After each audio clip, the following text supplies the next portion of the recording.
A través de este programa, la Universidad de Guanajuato ha venido apoyando el desarrollo de sus docentes para que a través de la edición de estos textos cortos, llamados plaquetas, los maestros de la universidad hagan sus primeras publicaciones ya arbitradas, de tal forma que puedan ir ejercitándose en la elaboración de textos y puedan tener más fácilmente acceso a la publicación de libros.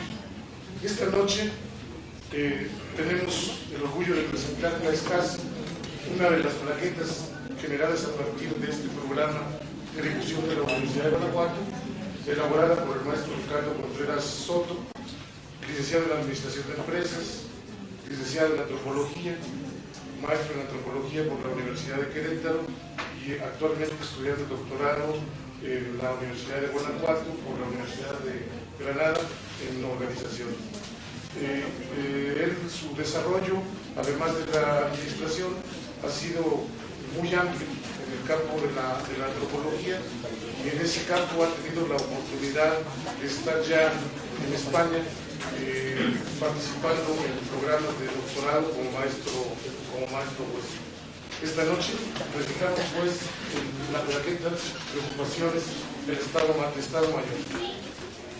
Para hacer la presentación de este texto, los comentarios de este texto, contamos con la presencia del doctor Fernando Marcín, director de la Escuela de Filosofía de la Universidad de Guanajuato, maestro universitario, y contamos también con la presencia del Coordinador Nacional de Planeación y Estrategia del Partido de la Revolución Democrática, el licenciado Carlos Navarrete, y estamos en espera de la presencia del doctor Ricardo Antonio Tela, maestro del Instituto Politécnico Nacional, por el que nos habíamos retrasado un poco para iniciar.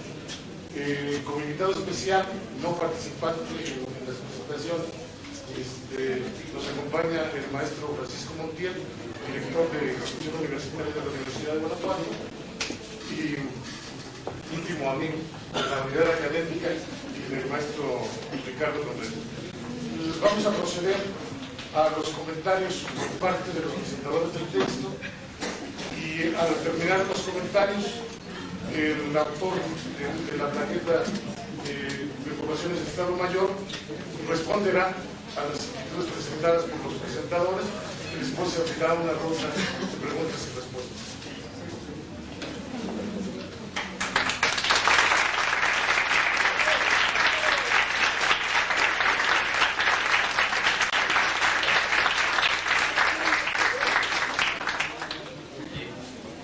Estimados jóvenes, buenas noches a todos ustedes. Todavía hay lugar para los que están en la entrada, como animándose a venir al evento. Pueden pasar con toda confianza. Muchachas, adelante. Antes que nada, agradecerles mucho a quienes nos acompañan en esta mesa, distinguidos universitarios de nuestra universidad, y desde luego agradecer la presencia de todos ustedes, que sé muy bien que están de fiesta por el 50 aniversario de la fundación de esta escuela, que tantas generaciones ha dado estas áreas de la administración y de la contabilidad. Cada que podemos nosotros presentamos estas series, y en esta reunión que próximamente tendrán los rectores de las universidades de México en la Universidad de Guanajuato, les daremos una vez más a conocer este tipo de trabajos, porque se requiere que se impulse este sistema y esta serie de resultados que se ofrecen por los profesores a la comunidad. Desde luego, algo que nos orgullece mucho es que sean productos genuinamente generados dentro de la universidad a partir de preocupaciones universitarias y que tienen que ver mucho con la problemática del entorno. Entonces, la colección, si bien en su confección podemos decir que tiene ciertos límites, en donde podemos decir que es ilimitada, es en la invitación y en el impacto, en la apertura de oportunidades que se está haciendo con ellos, y demostrar que efectivamente cuando haya algo que ofrecer, se hay la posibilidad de canalizarlo. Entonces, en esta primera ocasión, las ediciones fueron de 20 trabajos que pertenecen aproximadamente a 14 o 15 de las unidades que forman la Universidad de Guanajuato.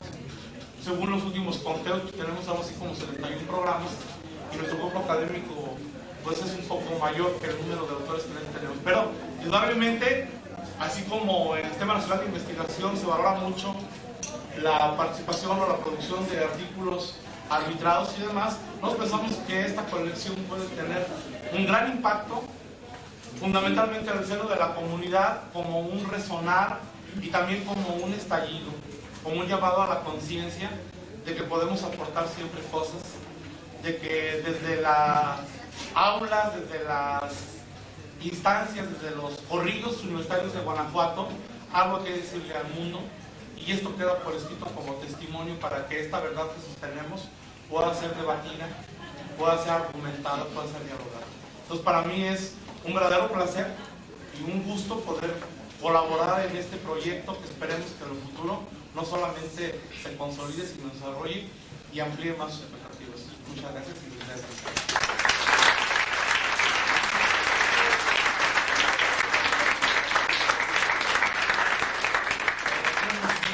Palabras al maestro Francisco Montiel. Me quedo con la preocupación del 2004 por los tiempos, ojalá fuera antes.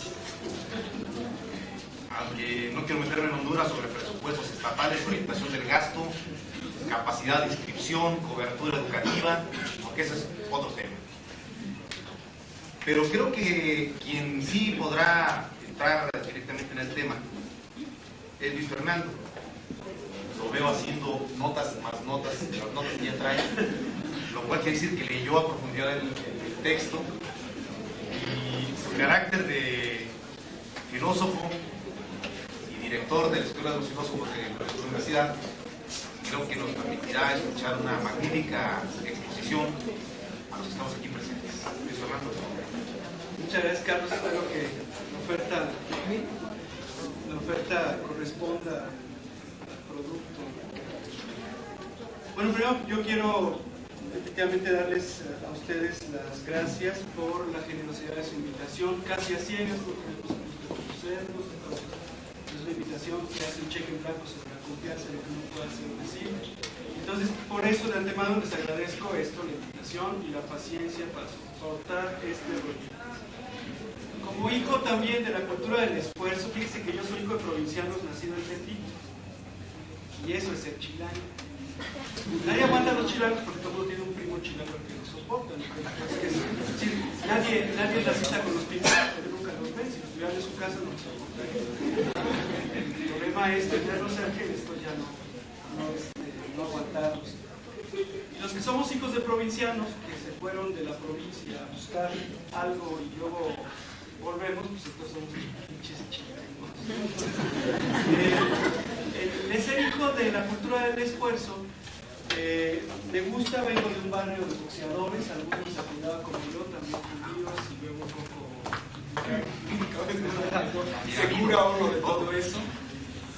Y como tal, pues me gusta aplicarle la cresta al gallo, ¿no? A ver si es cierto que... y tengo, y lo digo con toda sencillez y respeto, yo no conocía primero a Ricardo, sino de oídas. Algunos de mis colegas me hablaron de él.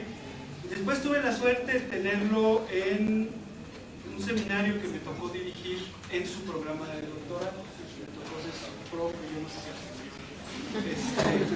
si pude enseñarle algo, pero más bien creo que pudimos establecer una relación de trabajo, de contacto, de producción, de comunicación, que finalmente repercute en esta invitación. Si me invita a platicarles un poco de su libro. ¿Cómo platicar a un auditorio un libro hecho por un intelectual que produce en breves páginas un texto para ser explicado en varias sesiones de trabajo? Es decir, no por corto, no por espaciado y bien aireado, no por rico y abundante en bibliografía, no por pertinente y actual, el texto deja de ser un fruto rico pero difícil de digerir. No es el libro que yo le recomiendo llevarse a la cabecera y regalárselo a una novia para pasearla, ni se reciba un galán diciéndole que le entendieron, que luego les pueden pedir cuentas. Es un libro denso y complicado. Denso y complicado como las estrellas pesadas, que son pequeñas y abundantes en masa. Y que si son pequeñas y abundantes en masa, dicen los físicos, es porque su centro gravitacional funciona a una velocidad tan acelerada que atrae sobre sí buena parte de la materia que les rodea y les hace ser eso, enanas blancas. Este trabajo tiene pues esas características. Es un trabajo denso, pesado, lleno de sugerencias, lo decía el profesor Montiel, y con una propuesta que puede ser bravucón, es decir, que puede provocar un poco a los cánones establecidos por algunas escuelas más o menos tradicionales de la sociología, de la ciencia política, incluso de la antropología contemporánea. Es un buen producto de Ricardo, que es al mismo tiempo un buen producto de la cultura universitaria. Es decir, alguien que conoce, por un lado, las herramientas de una cultura práctica, que es la cultura de las escuelas contables. Yo soy hijo de contador. Conozco lo cuadrado que se puede ser, en el sentido positivo.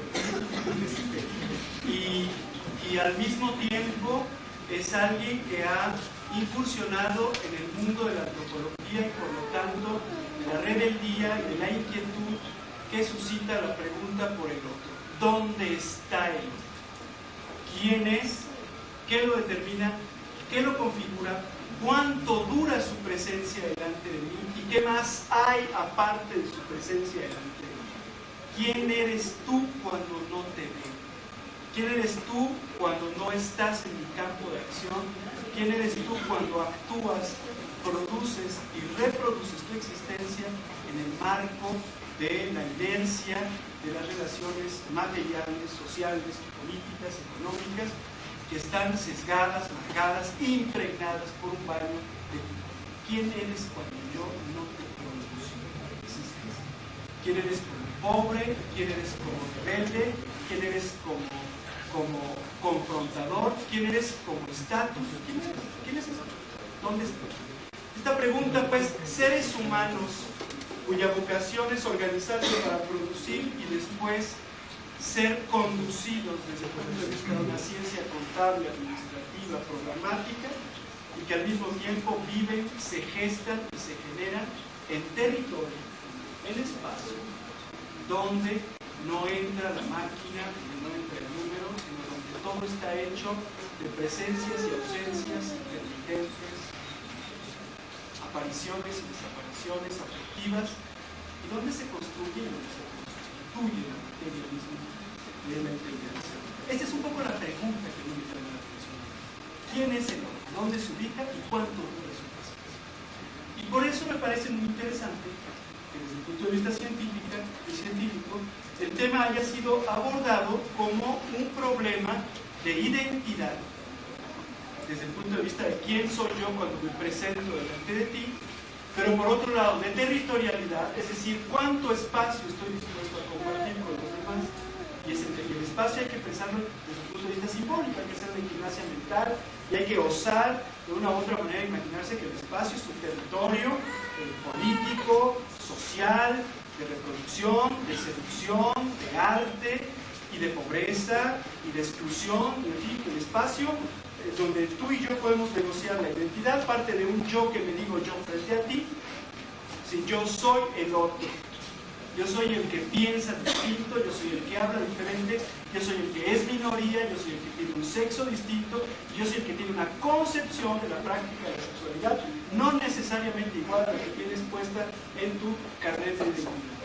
Y eso no significa que no sea un ser humano que a la hora que me presento ante ti te confronta. Y te obligo a responder sí y solo sí. Tú estás dispuesto a aceptar que mi presencia en tu espacio sea una presencia legítimamente. Es decir, si puedo o no estar en mi territorio donde nos vamos a confrontar, donde nos vamos a platicar. Y esto es una negociación de todos los días. Una negociación de construir el territorio donde se va a vivir en términos de comunicación y de reproducción de la vida humana despliegue, vamos a decir, de todas las potencialidades de identidad y de comunicación del ser humano.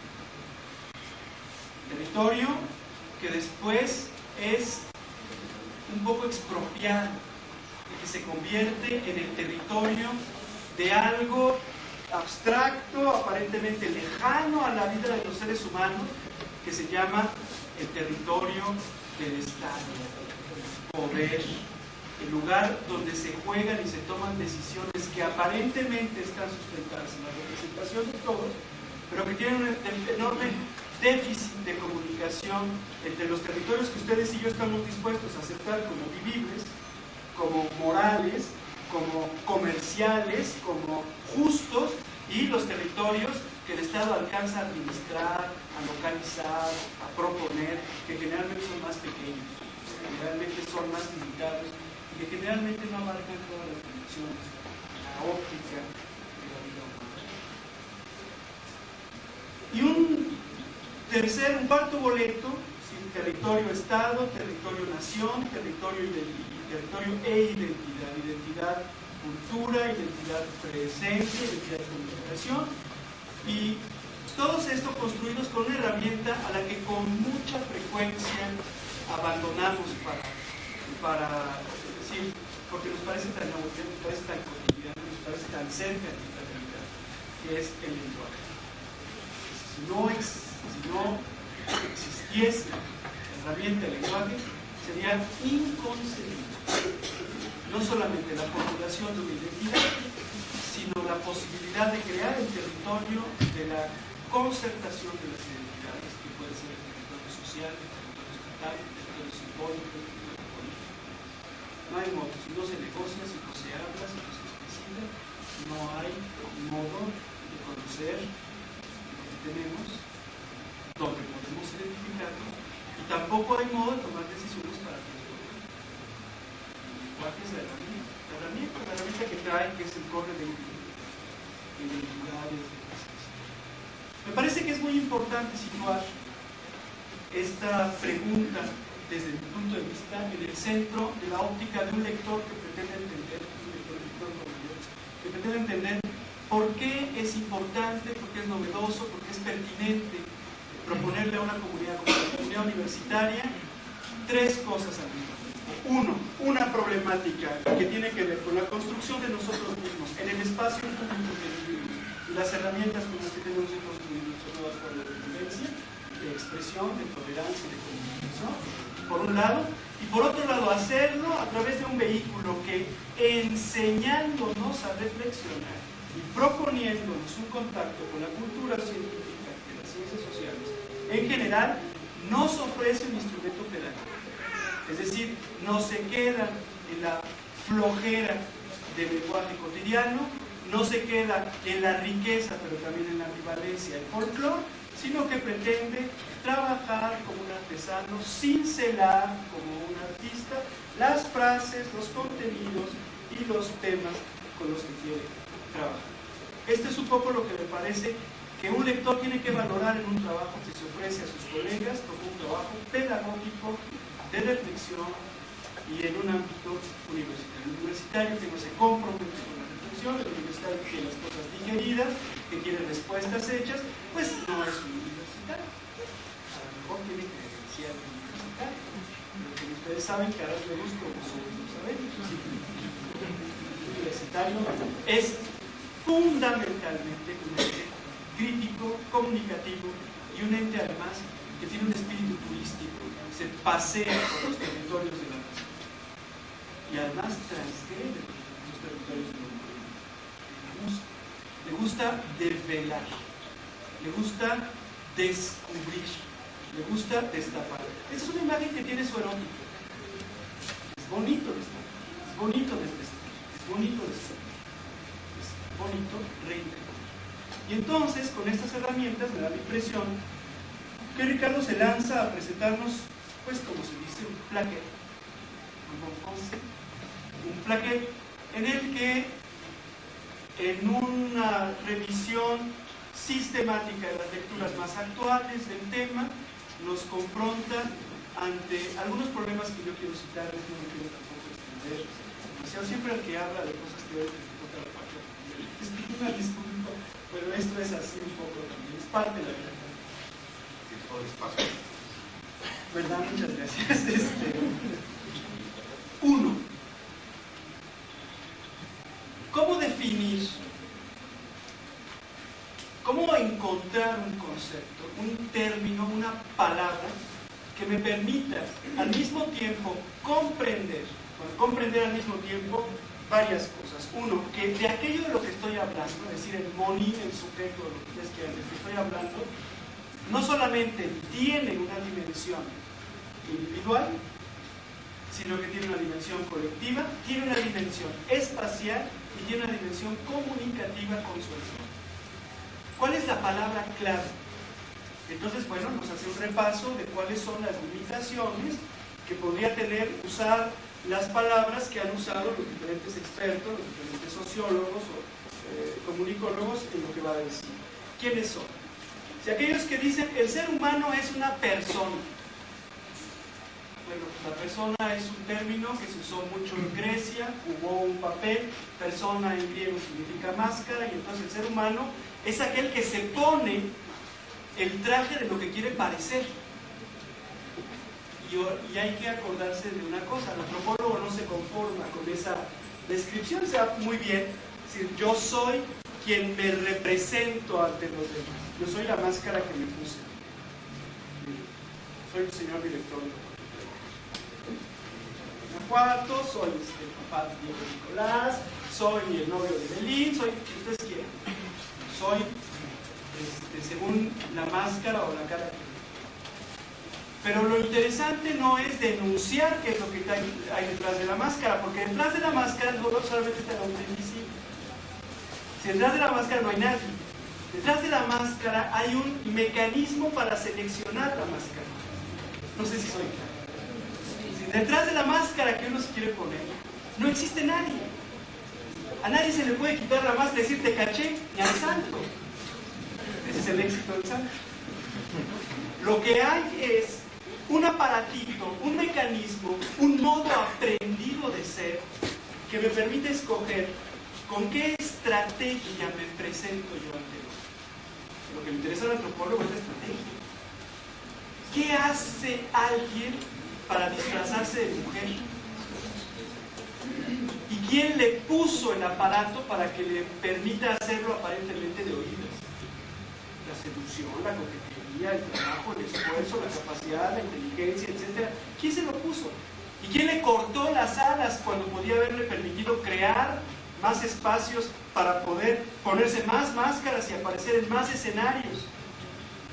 Pues a lo mejor la cultura, no una cultura restrictiva, castrante, machista, o lo que ustedes quieran, bueno, puede hacer esas cosas. Pues, ¿quién le da al individuo la posibilidad de ponerse una máscara? ¿Quién le da el mecanismo? Y luego su voluntad, que articula diferentes modos de haber aprendido a hacerlo para ponerse. Dos, ¿qué pasa cuando una persona es más capaz de cambiar? Es decir, cuando su mecanismo es más versátil, más flexible, más perfeccionado, y entonces le permite poner más máscaras. Y aquí viene un problema muy grande. Nuestra ética nos dice que hay que ser auténtico. Ser auténtico es lo que con la máscara del domingo o con el mecanismo de calidad con el que yo escojo la máscara que me toca poner, o sea, la personalidad que quiero adoptar. Entonces, este mecanismo de autenticidad resulta que cuanto más posibilidades me da de presentarme ante los demás de modos distintos, llámenlo ustedes negociar aceptación o crear nuevas situaciones, mucho más amplío yo la probabilidad de nuevas relaciones. ¿Estamos de acuerdo en esto? Y ampliar siempre es territorializar. Las cosas no se amplían sin un territorio, sin un espacio. El territorio no existe, o existe muy restringido, si yo soy de una sola pieza, si yo soy de un solo modo, si yo soy de una sola forma de ser. Pero lo que es interesante es qué tanto el concepto de persona me lleva al concepto de mecanismo, y el concepto de mecanismo me lleva al concepto de territorio en el que se mueve la persona. Ah, pero la persona no le satisface al científico social. ¿Le parece que cuando esa persona se presenta en la vida cotidiana y cuando esa persona amplía con sus diferentes personalidades su territorio, resulta que a veces no es sino un sujeto. Es decir, las restricciones que el medio social, político, económico le pone, lo sujetan, lo amarran y le condicionan y restringen su posibilidad de presentación. Entonces existen mecanismos de control de la elección de la personalidad o mecanismos que restringen la manera como yo me puedo presentar. Y entonces discute nuestra época, no lo dice tan feo como yo lo digo, ¿no? Pero nuestra época se ha dado cuenta que las restricciones del sujeto son restricciones que tienen que buscar un mínimo común denominador para que todo el mundo pueda ser sujeto, para que todo el mundo pueda ser persona, para que todo el mundo pueda ser individuo, para que todo el mundo pueda estar. Pero tiene que ser, ese mínimo común denominador tiene que ser cada vez más amplificado. ¿Estar sujeto a qué vale la pena para poder ser sujeto? Valga la redundancia. Es decir, pues todo el mundo dice, pues a la ley, a las leyes, ser sujeto de ley, o ser sujeto de derechos, pues es la restricción más grande. Usted no puede hacer lo que la ley no le deja. Pero la ley no me deja hacer, es decir, en la medida que la ley es más restringida. Entonces, cuando hablo de territorios y de probabilidades, hablo también de represiones y de falta de libertades. ¿Qué ley y en qué contexto se produce una ley que permite una sujeción de sujetos con varias posibilidades de ser? Con tolerancia, con amplitud, con diversidad. La aspiración de este siglo es la democracia. Las leyes surgidas en un Estado democrático. Las leyes surgidas en un Estado democrático implican que los actores, otra palabra, dejen de ser personas y sujetos y se comprometan a actuar, es decir, a usar sus herramientas, su lenguaje, sus recursos, su cultura, en virtud no de crear el espacio de los que somos de acá, de los nacionalismos, de los etnocentrismos, sino el espacio de los que pueden ser libres. ¿Sí? Actuemos socialmente para que la sociedad sea libre. Entonces la ley tendrá que ser, en vez de restrictiva, democratizadora. Aquí tengo un ejemplo que no conozco, que me encanta, que es el del maestro José Revueltas. José Revueltas, que era igual de enredado porque era igual de estudioso y intelectual, decía una cosa muy chistosa, porque bueno, a todo el mundo le costaba trabajo entender a Hegel y la negación de la negación y la dialéctica y palabras que difícilmente puedo explicar con las manos en la bolsa. A ver, define usted dialéctica, no sé si es como cuando a ver, con las manos en la bolsa. No, y es difícil. Pero decía Revueltas, una de las cosas más graves que existe criticando al Estado mexicano en su actuación en el 68, una de las cosas más graves que hay es que el movimiento social, la acción social, la constitución de las personas que han sido sujetas en actores sociales, es decir, encontrar la herramienta del lenguaje para liberalizar sus formas de sujeción y encontrar marcos democráticos para actuar. La forma de hacerlo es una lucha, porque los estados tienden a negarnos cuando somos diferentes. Usted, desde luego, no puede ser un joven universitario, tal ser así una cosa incomprensible, voluminosa, pero no muy... O sea, yo no tengo absolutamente nada que me pueda dar las referencias de que usted es universitario. ¿Por qué? Porque, mire, yo tengo aquí una plantilla que dice que es un universitario. Y si usted no corresponde a mi plantilla, no le puedo dar la credencial. O sea, aunque usted tenga identidad, aunque usted se crea algo, aunque usted piense que es alguien, usted no cabe en lo que yo quiero que usted sea, usted no existe. Entonces yo lo niego. No, los estudiantes mexicanos no podían haber hecho una protesta contra la inquina de la sociedad en la que vivían, o contra la falta de futuro, contra la falta de democracia, o contra un Estado autoritario democrático monolítico. No, son actores exteriores que vienen a mover a los pobres e inocentes pimpollos del pueblo para que protesten contra nosotros las autoridades legítimamente constitucionales. O sea que usted ni lo oigo ni lo veo, decía que ¿no? Usted no existe. Y decía Revueltas, hay que luchar contra la negación y hay que hacer la negación de la negación. Niego que me niegues. Mi novia se corta el pelo y a mí me sale lo maciosare y inmediatamente le digo, ay, qué feo te ves, hija, ni quien te reconozca. ¿Qué es lo que me duele? ¿Qué ejerció su libertad?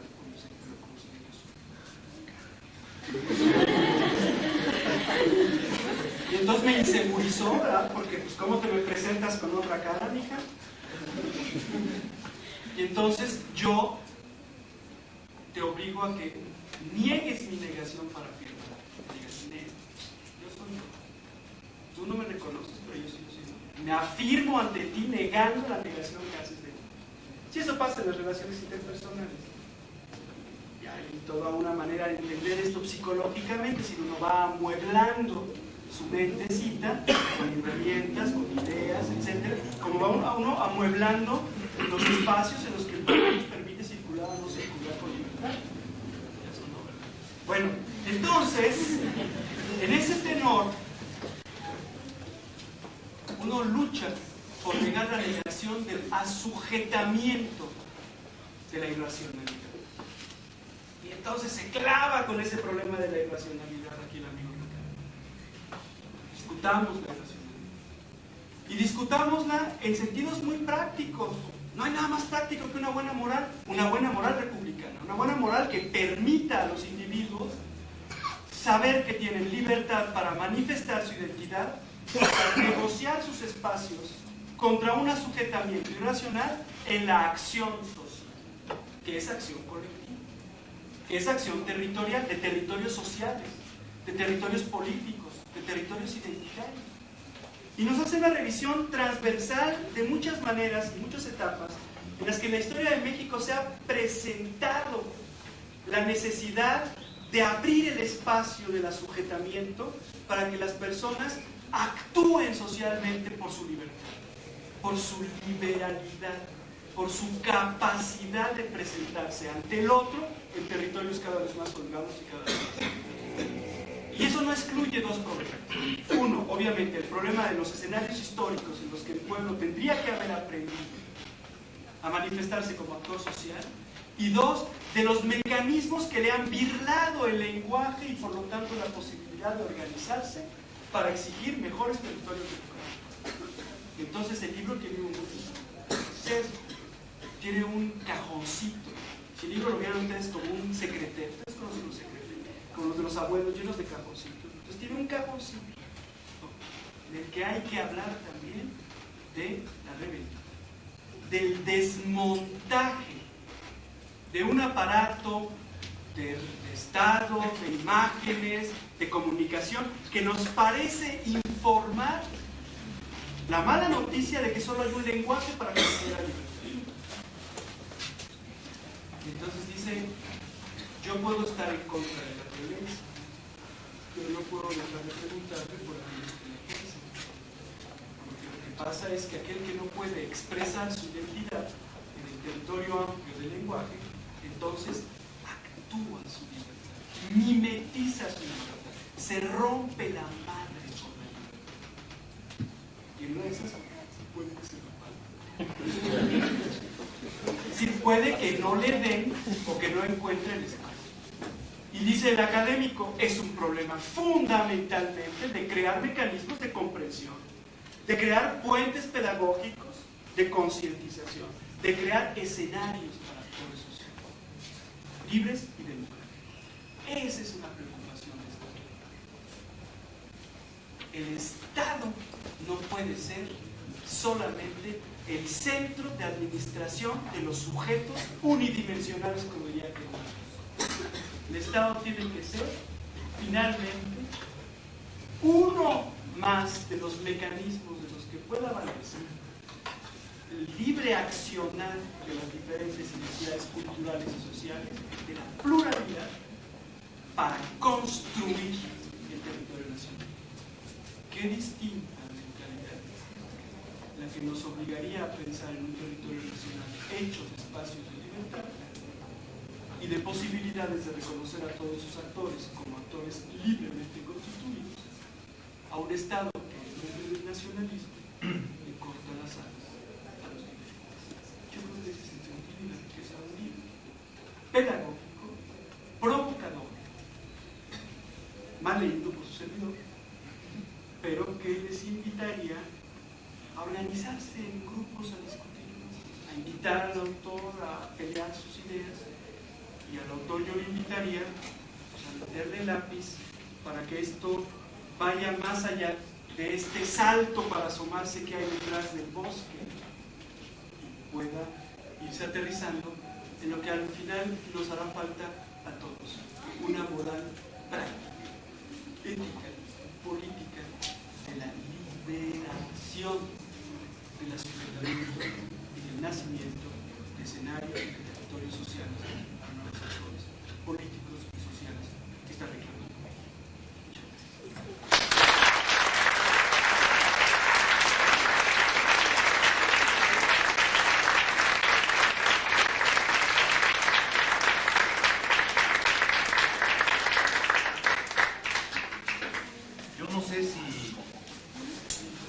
Ricardo tuvo plena conciencia de lo que hizo cuando invitó a Fernando a comentar el trabajo que hoy comentó.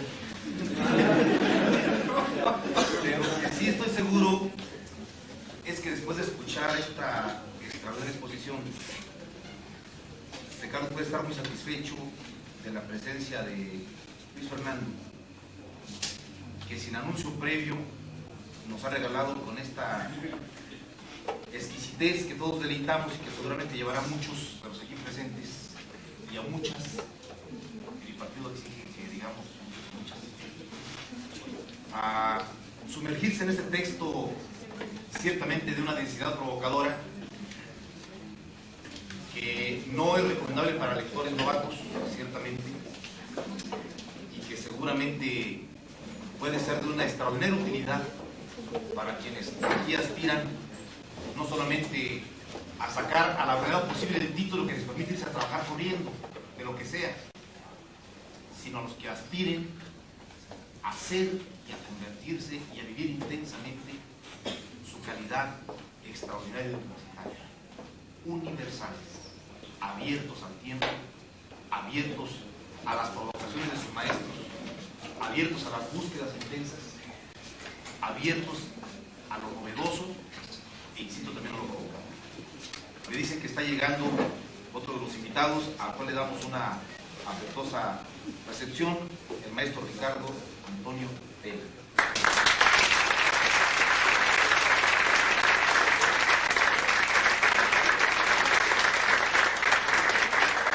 No es que lo queramos castigar por llegar hasta ahorita, seguramente alguna cosa ocurrió de fuerza mayor, sino que le correspondería llegar y prender lumbre de inmediato y entrar e inmediatamente tomar la palabra para que posteriormente Ricardo se pueda reponer un poquito de la aluvión que le lanzó Fernando y pueda tener derecho a la defensa propia, que es a quien tiene derecho, evidentemente, en la parte última de esta exposición. Ricardo, por favor. Muchas gracias, buenas noches a todos. Una disculpa, pero vengo brincando de Chilangolandia.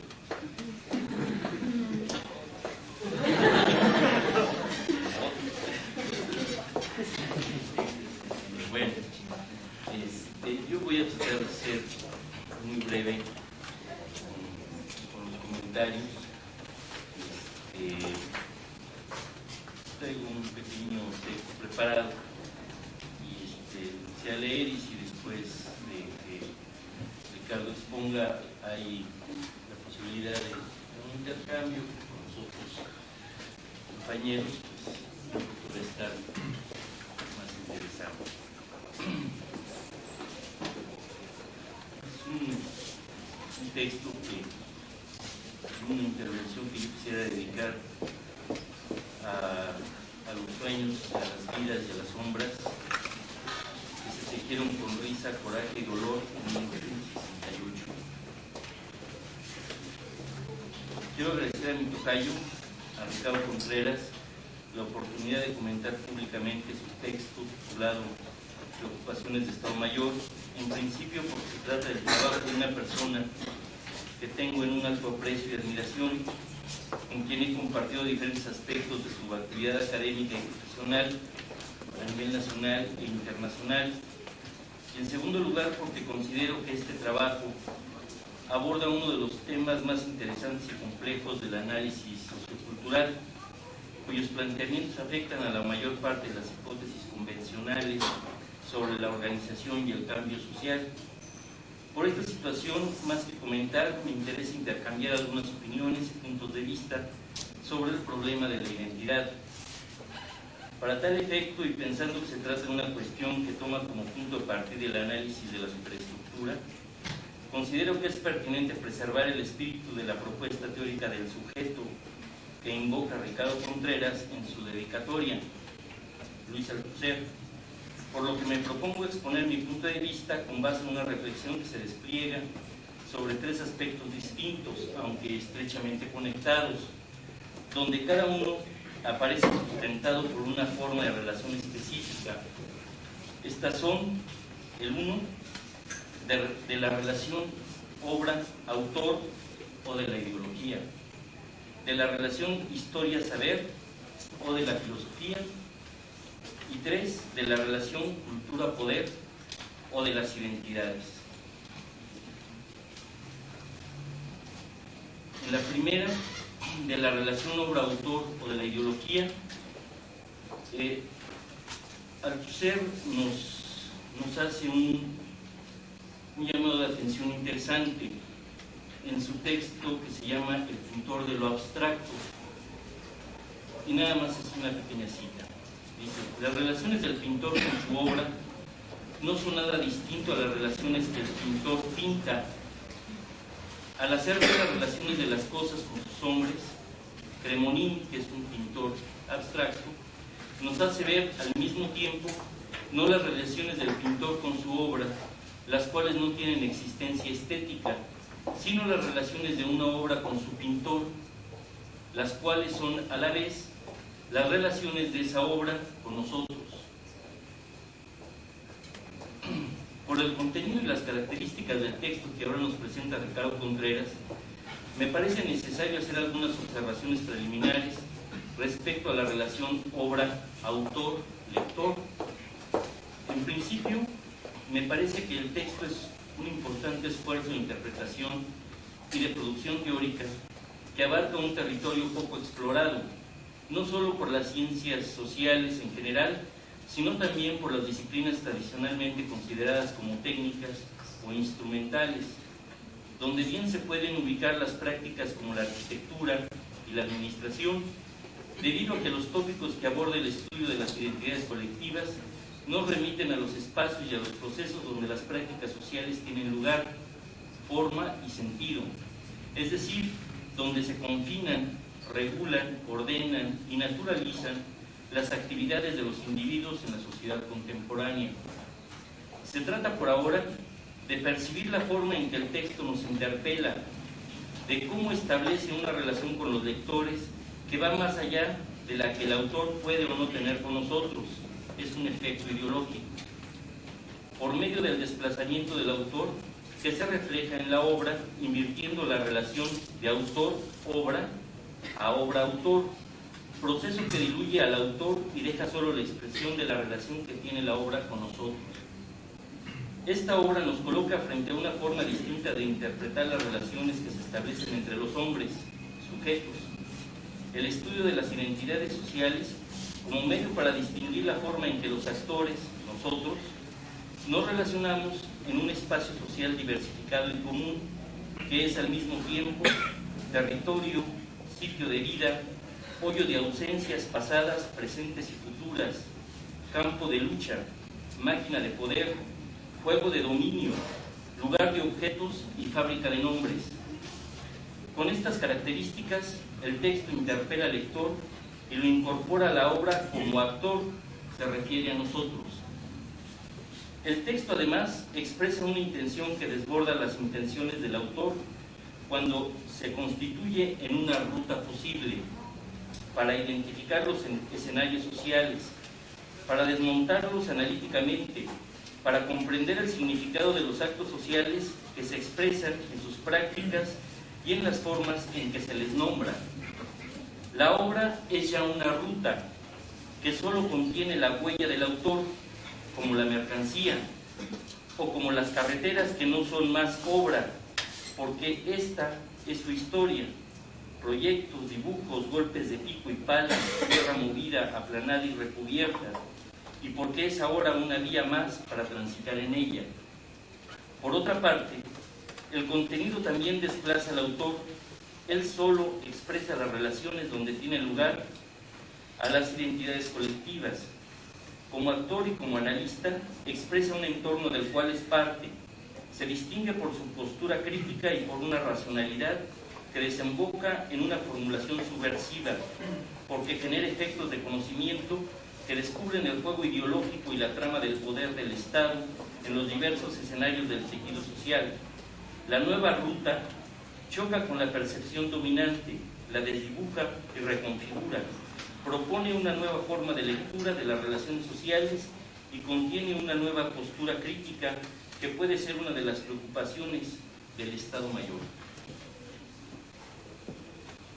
El segundo punto es el de la relación historia-saber o de la filosofía. Nuevamente, retomando a Althusser, a quien Ricardo Contreras le dedica este trabajo, del texto de curso de filosofía para científicos, retomo una cita de la tesis 19 donde Althusser señala: las ideologías prácticas son formaciones complejas constituidas por relaciones, representaciones, imágenes de un lado y por comportamientos, conductas, actitudes de otro.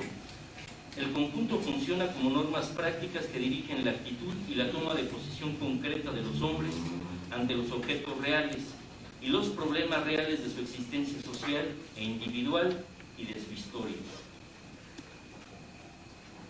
El estudio de las identidades sociales y en general todo proceso de conocimiento se desarrolla en un terreno donde la ideología participa activamente, de la misma manera que ocurre en la realidad, pero con una presencia, una materialidad distinta, ya que incluye las ideologías prácticas de los científicos, las proposiciones ideológicas y otras ideologías morales, éticas y religiosas. La eliminación o reducción de los factores ideológicos en las proposiciones teóricas depende en gran medida del trabajo filosófico, es decir, de la capacidad de demarcación que alcancen los enunciados filosóficos, tesis, en los conceptos científicos.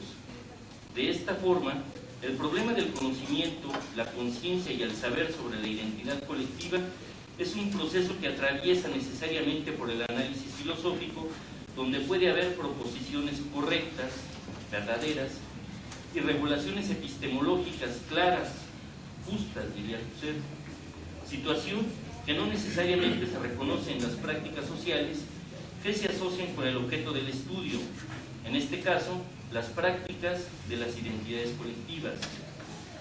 En esta forma, es importante reconocer que uno de los objetivos del trabajo epistemológico en las teorías de la cultura y con ello las identidades consiste en elaborar un discurso controlado y refutable sobre sus formulaciones, sus metodologías y resultados teóricos y técnicos, donde resulta fundamental el proceso de identificación, delimitación y demarcación de las intervenciones ideológicas, así como su correcta ubicación en los contextos sociales concretos de los que parten y donde cobran sentido. Por otra parte, si bien es importante tener en cuenta que esta actividad constituye uno de los campos de integración de un cierto tipo de identidades colectivas, los científicos, profesionistas, técnicos, académicos y estudiantes, en actividades formales, nombradas, jerarquizadas, diferenciadas, especializadas, matizadas, estratificadas, combinadas y cruzadas por sus respectivas áreas de conocimiento y aplicación. También es importante distinguir que en esos campos se generan los procesos que permiten la producción de conocimientos científicos en su terrenalidad y en las formas concretas de su cientificidad. Se trata sin duda de un problema filosófico de carácter histórico, descubierto primero por Marx en las tesis sobre Feuerbach, replanteado por la tradición epistemológica francesa, por Bachelard, Canguilhem y Foucault, y desarrollado por la tradición marxista contemporánea a partir de los estudios realizados por Althusser, Balibar y Lecour, como un proceso teórico-filosófico de varios frentes, como autocrítica al interior del marxismo y como crítica a las visiones humanistas, historicistas, empiristas y neopositivistas, cuyas formulaciones operan como proposiciones ideológicas y como ideologías prácticas en la producción científica. Por ello, resulta fundamental el trabajo epistemológico, no solo como un medio para analizar críticamente los nuevos y los viejos paradigmas sobre la cultura y la identidad, sino por la pertinencia del trabajo filosófico como demarcador de las ideologías en las tareas de investigación sobre los problemas reales que interpelan históricamente a la ciencia. El tercer punto, que es de la relación cultura-poder o de las identidades. Una última parte del texto de Althusser, como cita de introducción del texto de Ideología y aparatos ideológicos de Estado. Dice Althusser: sugerimos pues que la ideología obra o funciona de tal manera que recluta a los sujetos entre los individuos y los recluta a todos, o transforma a los individuos en sujetos y los transforma a todos, por medio de una operación muy precisa a la que llamamos interpelación, que puede incluso representarse por la trivial interpelación policial o no de la vida diaria. Usted, oiga, venga. En esta última parte, quiero referirme brevemente a la relación cultura-poder como el soporte fundamental del proceso de integración de las identidades sociales o colectivas, tomando como base las dimensiones de análisis propuestas por Ricardo Contreras, ya que me parecen relevantes como foro de reflexión sobre algunos problemas que aparecen en los campos de investigación en que actualmente participamos. En primer lugar, es importante señalar que partimos de una interpretación de los procesos y fenómenos culturales que permite pensarlos en un contexto social e histórico determinado. Esto significa que la cultura es pensada como parte integral de la sociedad y de su historia, es decir, que la cultura se expresa en todas instancias de la estructura social y que es parte también de su dinámica, de sus luchas y de su diferenciación social, y que por tanto participa en los procesos de dominación y de resistencia social en forma diferenciada y específica. Por lo anterior, concebimos a los individuos como actores, sujetos, en una estructura social que está histórica y culturalmente determinada. En estas condiciones, los principales mecanismos de adscripción social de los actores son los que operan en el campo de la ideología y los que actúan en el campo de la cultura. Estos dos mecanismos operan de manera simultánea y combinada en espacios y procesos específicos y diferenciados, por lo que es común encontrar prácticas ideológicas en las diferentes formas y procesos culturales.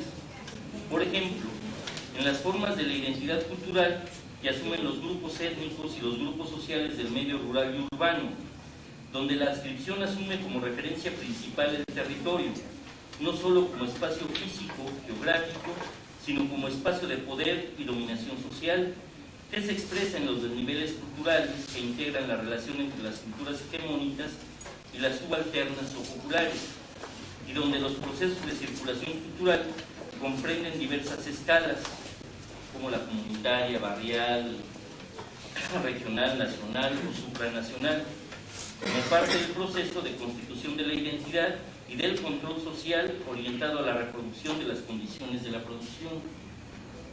Por lo anterior, resulta fundamental que el estudio de las identidades sociales, con base en una concepción del territorio como un espacio de representación social capaz de cambiar y contener las identidades colectivas de acuerdo a las condiciones históricas, o lo que es lo mismo, de acuerdo a las condiciones de dominación vigentes.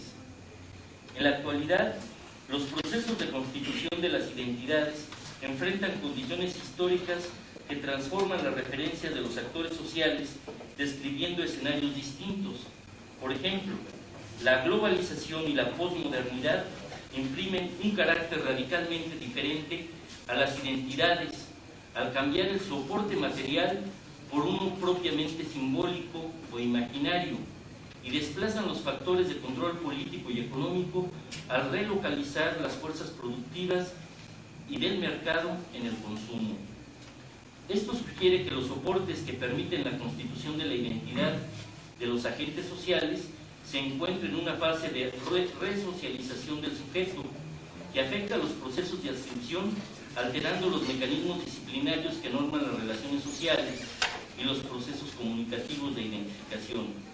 Estos cambios, que operan a nivel mundial con diferente intensidad, nos convocan a replantear los esquemas tradicionales de interpretación, no solo a nivel de los dispositivos que accionan las prácticas profesionales, sino aquellos que desde diversas disciplinas le dan un sentido y un carácter, ya que si bien el estudio de las identidades colectivas nos permite interpretar los comportamientos sociales y optar en consecuencia por la generación de instrumentos de análisis que permitan fortalecer los procesos locales o nacionales, es también necesario estimar los efectos de estas prácticas en escenarios locales, donde es posible fortalecer las tendencias de integración social, el mejoramiento de las condiciones de vida o simplemente hacer más productivas las actividades económicas.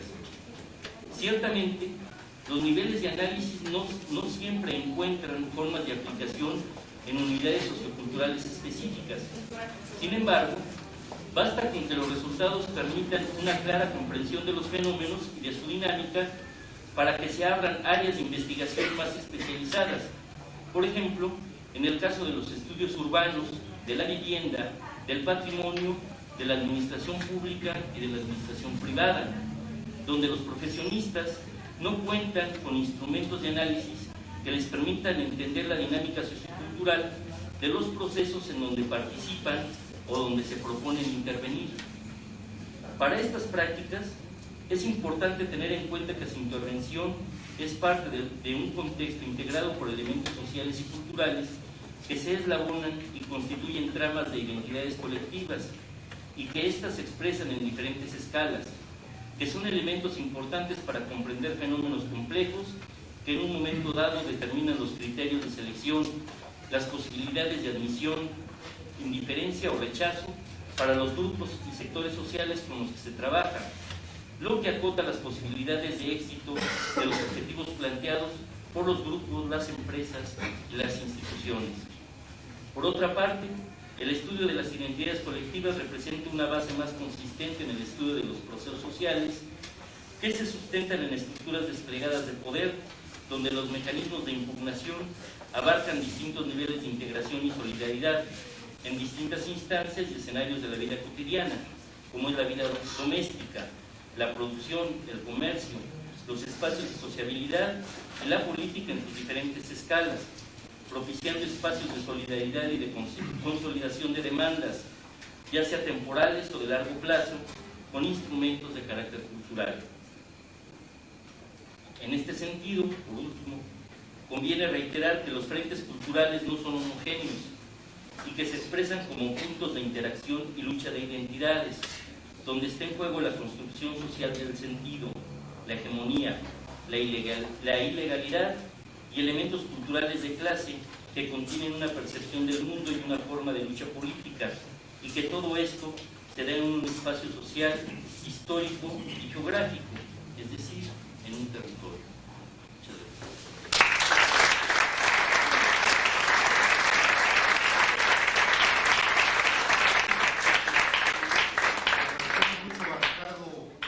Su texto y su esfuerzo, evidentemente, de trasladarse desde la capital de la República hasta Celaya para acompañar a Ricardo en este evento, y desde luego el esfuerzo de su elaboración. Y sé que puedo parecer descortés, pero como lo voy a hacer con el anfitrión, no tengo tanta dificultad. Tengo que moderar y salir en defensa de los heroicos sobrevivientes del evento, que todavía están en el salón. Y un poco atendiendo la sugerencia de Luis Fernando de que si esto ha motivado, si el presente trabajo ha motivado suficientemente a los aquí presentes jóvenes estudiantes de la SCASI, habrá seguramente espacios y tiempos convenientes para poder entrar a navegar en el texto mismo, diseccionarlo, profundizarlo, discutirlo, tanto en las aulas como en algunos otros espacios incluso de la escuela. Por ello, pediría a Ricardo Contreras Soto que, con la brevedad del caso, pudiera darle el cierre de estas exposiciones para poder concluir el evento.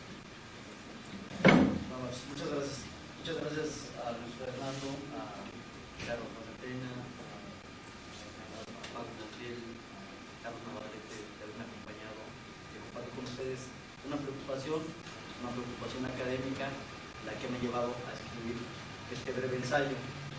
La cuestión tiene muchos motivos. La primera cuestión, voy a ir en relación al autor y a la obra, es la situación de que la sociedad es sumamente compleja, más allá de la suma de personalidades.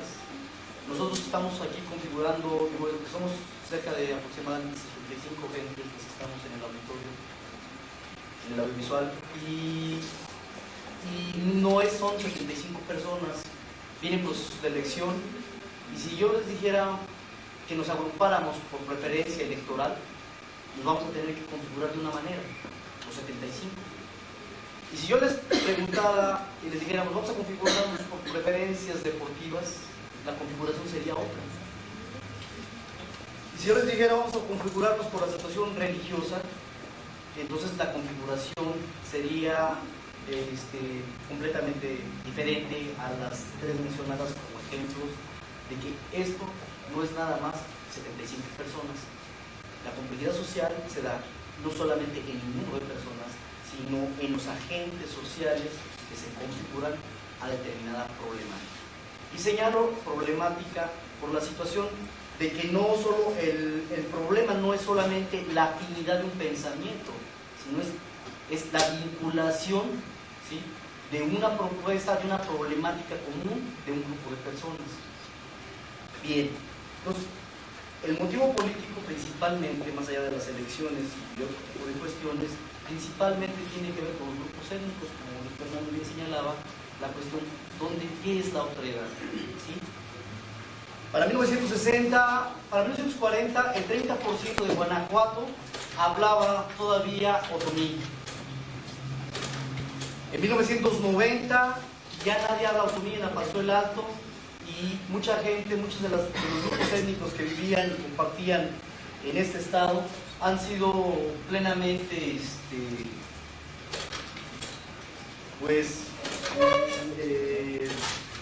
se ha matado a este grupo, ha habido un etnocidio con este grupo social. Bien, el problema está pendiente por las situaciones de Chiapas, y también la cuestión que es importante es de que hay reclamos en la sociedad actual, más allá de las posiciones lentas partidistas, que tienen que ver con, por ejemplo, movimientos feministas, movimientos gays, que requieren y exigen en las luchas simbólicas un espacio social. Bien, entonces, esa sería la situación, el contexto, y no muy ajeno a nosotros, pues, la situación del 68, donde los estudiantes asumíamos un papel, ¿sí? Que también señaló Luis Fernando muy bien, y Tena se las dedica, es un papel como actores sociales para modificar nuestras relaciones, estas relaciones de fuerza, y poder cambiar, citando a Luis Fernando, una sociedad más democrática. Bien, esta es la situación del contexto político, y como universitario, como académico, como actor crítico, como gente consciente, esta es parte de la intención que me llevó a materializar esta preocupación y compartirla con ustedes. Mi intención es generar más expectativas, y ustedes encontrarán en la lectura un poquito más allá de de interpretaciones que obviamente no se trata de que coincidan en ningún momento con el autor, sino más bien dicho, iniciar una reflexión que nos compete a nosotros los universitarios. Muchas gracias.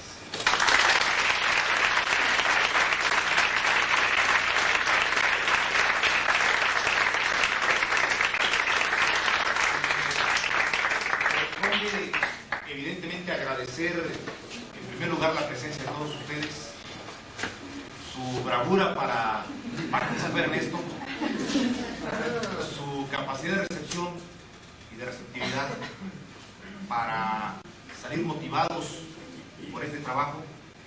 Espero que también puedan salir con el orgullo de pertenecer a una escuela que tiene un académico de esta talla, y desde luego agradecer de sobremanera la presencia de Francisco Munguiel, la presencia de Ricardo Antonio Tena y la presencia de Luis Fernando Macías de nuestra universidad, dos de ellos de la Escuela Nacional de Antropología e Historia, entiendo, Ricardo Antonio, y desde luego esperar que el esfuerzo de la propia universidad, aunque no sea con fondos propios, no importa, de poder seguir apoyando las tareas editoriales, se profundice. No podemos estar totalmente satisfechos de las tareas editoriales y de divulgación de la universidad. Sí podemos estar satisfechos de 25 o 28 años musculares, que ya con canas peinando siguen en la brega, pero estaremos más satisfechos de poder contar pronto con una universidad de más amplia cobertura educativa, mucho más fortalecida, con una orientación mucho más amplia que la que tiene ahorita, con muchos más campus universitarios, con más carreras incluidas, con una inscripción mucho mayor, pero sobre todo pronto nos gustará y podremos degustar la presencia en este tipo de foros, espero que se justifiquen, de nuestras personalidades, con sus respectivas máscaras, como decía, nuestros académicos, nuestros valores, nuestros universitarios escuchando, interactuando, y desde luego esperemos que la noche de hoy se lleven ustedes el ánimo en alto y también toda la expectativa de poder navegar en el texto de nuestro amigo Ricardo Contreras. Y no me resta más que felicitar enormemente a Ricardo. Ojalá que continúe con su trabajo de exploración, de elaboración, y evidentemente que pronto nos vamos a ver nuevamente. Muchas gracias a todos.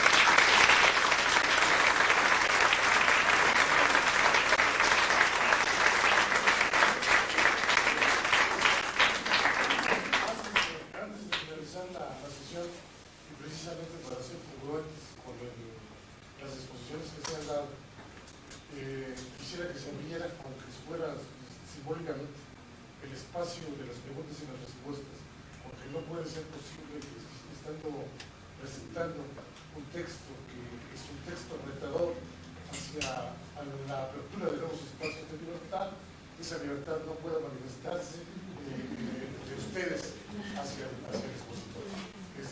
Si alguno de ustedes tiene alguna pregunta para Luis Fernando, para el maestro Tena, o para el autor, ojalá se les pudieran hacer con la seguridad de que las respuestas serán muy breves.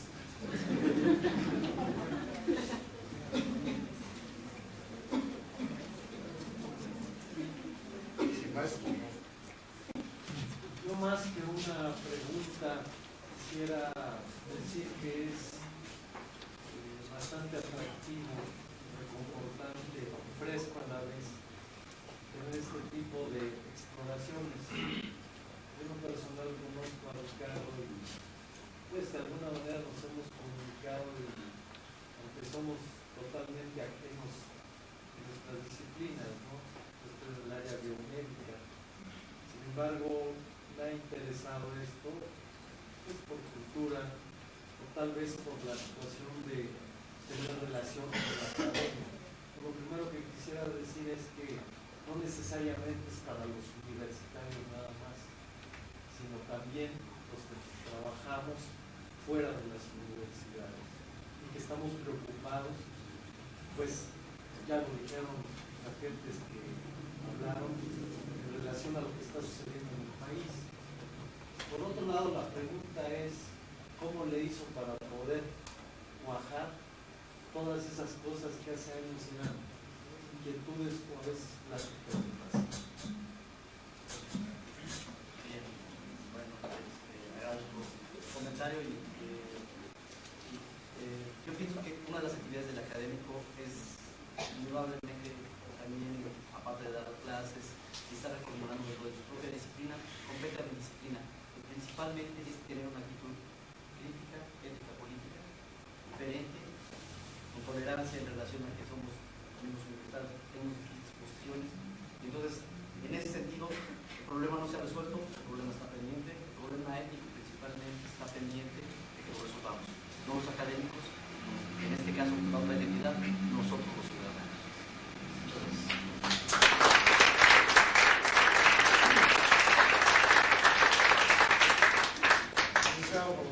En el mismo tenor que el compañero acaba de exponer, es muy interesante y enriquecedor en ese sentido la exposición de lo que se ha hecho sobre el contenido del libro, sobre las identidades, y esta propuesta de alguna manera, o esta inquietud, este deseo de multiplicar los espacios y las identidades para crear una ciudad mucho más rica.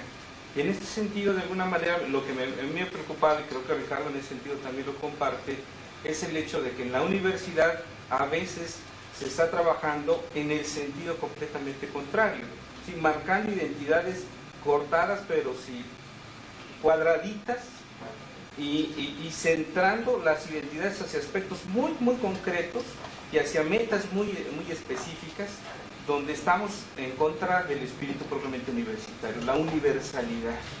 La universalidad que sería traducido en la búsqueda de más máscaras y de más espacios, vamos en el sentido contrario.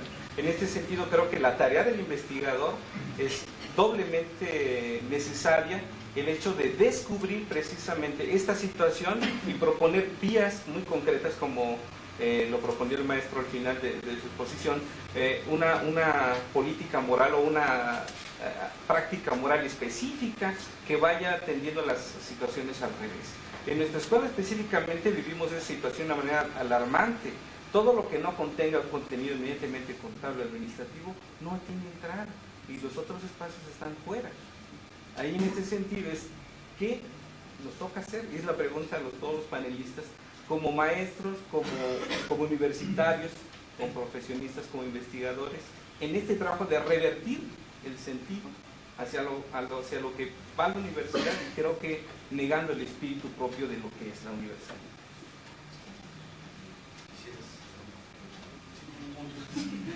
Bueno, yo pienso que cada una de las consideradas las denominadas actividades académicas han sido indicadas no de manera reciente, sino que hace algún tiempo, de hacer una reflexión sobre sí mismas y sobre su propia identidad, y en función de eso revisar y ver en el espejo su propio perfil, y si en el perfil que aparece reflejado hay cosas que hay que cambiar, pues que se proponga cambiarlo.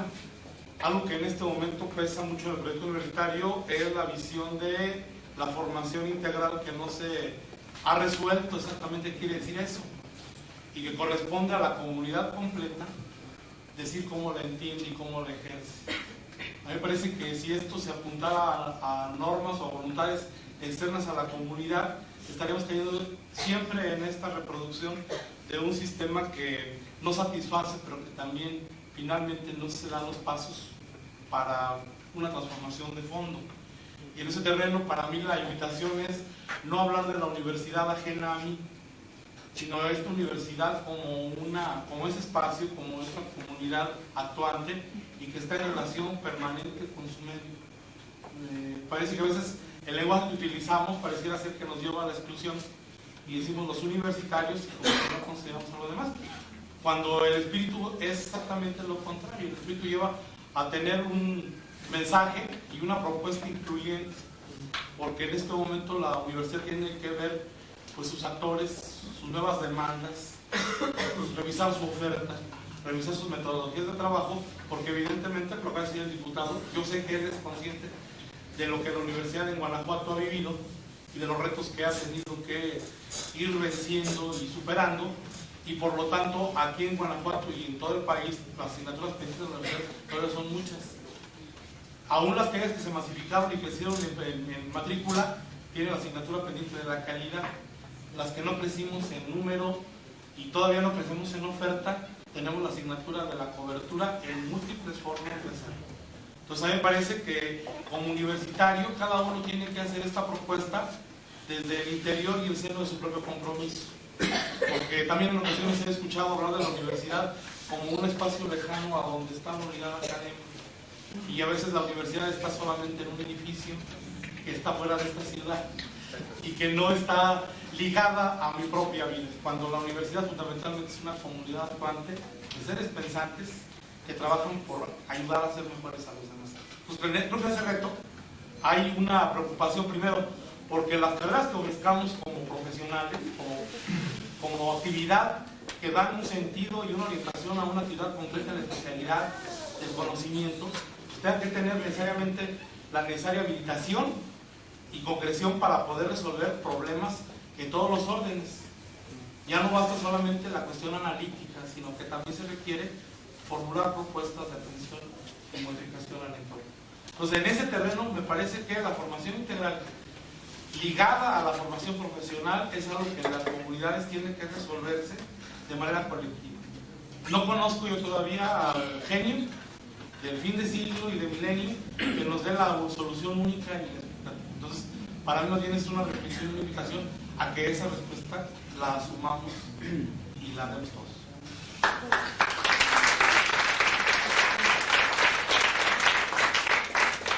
Realmente quiero expresar una felicitación a nuestro compañero universitario, licenciado Ricardo Contreras, por su valioso trabajo intelectual, que denota un trabajo permanente, ascendente en esta Universidad de Guanajuato, tanto tradición tiene peso a nivel nacional e internacional.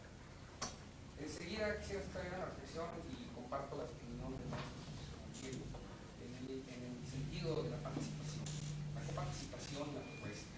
Es importante que esta muestra de desarrollo, este trabajo intelectual que se presente en la exposición, es el camino que decía por ahí el maestro Ricardo, esa guía que nos permite andar por el camino del conocimiento, en donde la participación, la formación integral que ustedes estábamos mencionando, en cuanto al aspecto técnico y ejecutivo de las áreas en enfoque en específico el área económica positiva donde se desarrollan los estudiantes, compartan también esa vinculación y que el trabajo de extensión, así como ustedes nos están como muestra de venir a participar, sea también al interior de cada unidad académica. Yo creo que estando los aquí presentes con esa iniciativa, con esa propuesta de trabajo integral, vamos a salir adelante y es importante y es una gran muestra de validez, un comentario personal.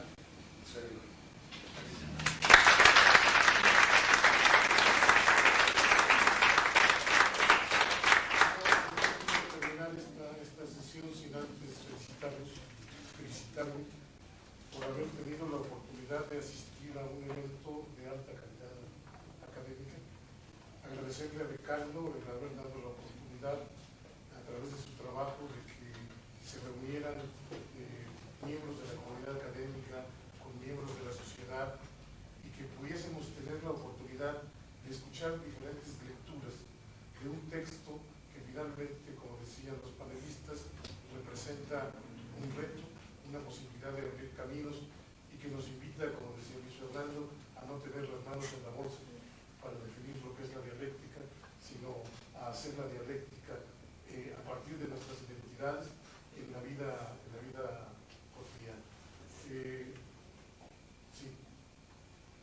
Una experiencia que si es posible obtener también el escrito de su texto a la hora de conseguir esto, se lo pasar a Ricardo para que nosotros podamos tener como un preámbulo, pero más directamente volverlo a repasar. Para terminar, vamos a agradecer a los panelistas, a los invitados, su participación en esta noche que viste realmente de gala a la escuela con motivo de su 50 aniversario y ojalá este tipo de eventos se den por el 51, 52 53. Perdón, el próximo 50 que viene. Por favor. Pues, a nombre de la dirección de la escuela, me permito hacerles una entrega de un reconocimiento que dice la Universidad de Guanajuato, Escuela Superior de Contaduría y Administración de Celaya, otorga el presente reconocimiento por su participación como comentarista en la presentación del libro Preocupaciones de Estado Mayor en la jornada académico-cultural del 50 aniversario de nuestra institución, otorgada por la licenciada María Alejandra Hernández Ortega, director, al maestro Francisco Montiel.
Aquí en la puerta de la escuela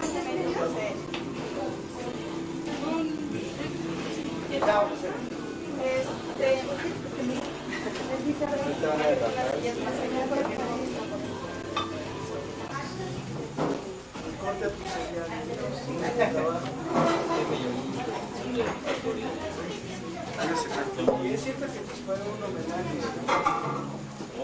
No con el sur, sino de Botani, de Paisa.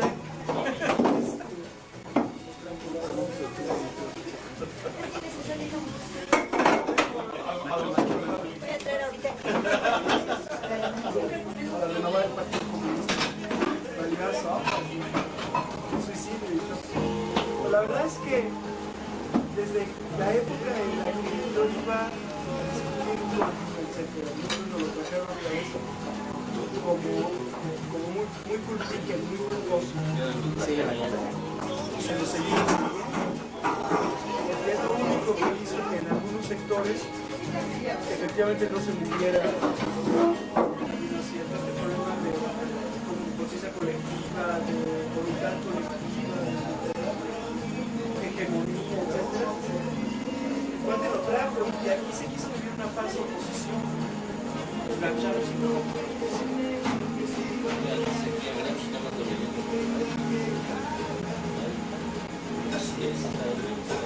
por culpa de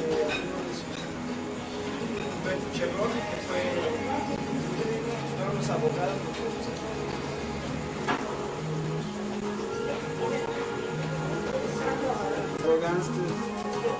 No todo.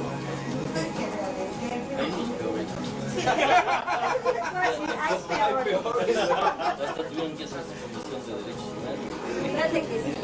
Para defenderse de ellos. No, yo sí les digo que honestamente no necesitaríamos existir, pero la autoridad está en mara. No, ese chiste que sacan en la película de Coco, de Peter Pan, es el Capitán Garfio, pero ese es el Peter Pan, pues existe un problema tremendo porque en los laboratorios la gente los científicos han dejado de utilizar croatas se ha empezado a utilizar abogados. Y hay tres razones, ¿no? La primera es porque los abogados son capaces de hacer cosas que ni las ratas hacen. La segunda es que es mucho más fácil encontrar. Y la tercera es que normalmente un científico, después de convivir mucho tiempo con sus ratas, acaba encariñándose con ellas, y con un abogado eso no puede pasar. Entonces, No pasa una. La Asociación Protectora de Animales ya estaba protestando por las ratas. Coincido totalmente. Que Naciones Unidas estaban más mal parados los argentinos que los palestinos.